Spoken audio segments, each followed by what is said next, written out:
دوستو کیا آپ جانتے ہیں کہ یہودی لوگ اتنے امیر کیوں ہو جاتے ہیں؟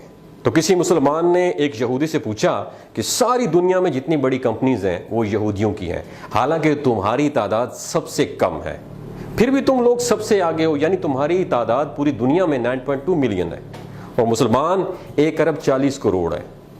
تو آپ اتنے زیادہ طاقتور کیسے ہو گئے؟ تمہاری قوم میں کوئی انسان بھیک نہیں مانگتا۔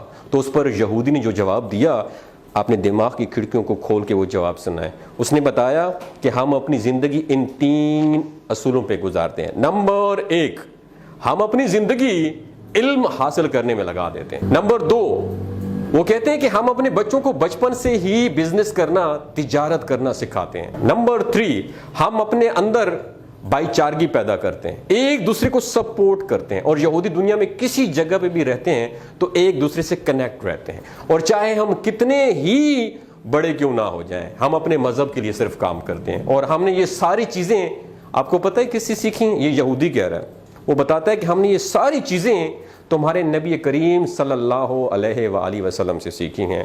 اللہ اکبر۔ دوستوں، یہ باتیں آپ کے ساتھ شیئر کرنے کا بنیادی مقصد یہ ہے کہ دوسرے لوگ ہمارے نبی کریم صلی اللہ علیہ وآلہ وسلم کو فالو کر کے کامیابی حاصل کر رہے ہیں، اور ہم مسلمان ہیں جو کہ دنیا والوں کو فالو کرنے میں لگے ہوئے ہیں۔ تو کامیابی چاہتے ہو تو اپنے نبی کو فالو کرو، دنیا میں بھی کامیاب رہو گے اور آخرت میں بھی کامیاب رہو۔ تو کہنے کا مقصد یہ ہے کہ ہمارے نبی صلی اللہ علیہ وسلم نے فرمایا تھا کہ تفرقوں میں نہ پڑو اور رسی کو مضبوطی سے پکڑو۔ آج ہم تقسیم ہو چکے ہیں، ہم سنی ہیں، ہم شیعہ ہیں، ہم بریلوی ہیں، ہم دیوبندی ہیں۔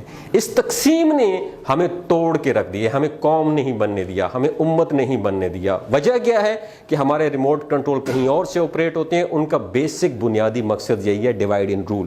ان کو تقسیم کر دو اور ان پر حکومت کرو۔ دوستو، بات کرنے کا مقصد یہ ہے کہ ان کے 3 فالو جو ہے نا، وہ ہماری اسلامی تعلیمات سے انہوں نے لیے ہیں۔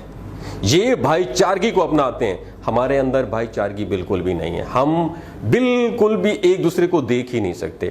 ان کا دوسرا جو قانون تھا وہ یہ تھا کہ اپنے بچوں کو بزنس کرنا سکھاتے ہیں۔ ہم لوگ کیا کرتے ہیں؟ ہم اپنے بچوں کو نوکر بننا سکھاتے ہیں۔ اور تیسری بات، یہ ساری زندگی علم سیکھتے رہتے ہیں۔ میرا آپ سے سوال ہے، آپ نے سیلف ڈیولپمنٹ کے اوپر کون سی لاسٹ ٹائم آپ نے کتاب پڑھی ہے؟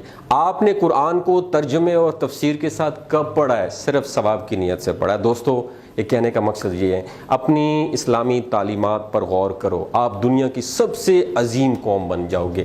ان سب کے اوپر حکومت کرو گے جو صرف تھوڑے سے ہو کے آپ لوگوں پہ حکومت کر رہے ہیں۔ اپنا اور اپنے ساتھ جڑے رشتوں کا خیال رکھیے گا۔ اللہ حافظ۔ آپ نے سیلف ڈیولپمنٹ کے اوپر کون سی لاسٹ ٹائم آپ نے کتاب پڑھی ہے؟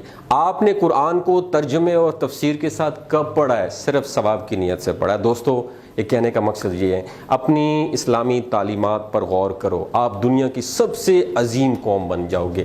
ان سب کے اوپر حکومت کرو گے جو صرف تھوڑے سے ہو کے آپ لوگوں پہ حکومت کر رہے ہیں۔ اپنا اور اپنے ساتھ جڑے رشتوں کا خیال رکھیے گا۔ اللہ حافظ۔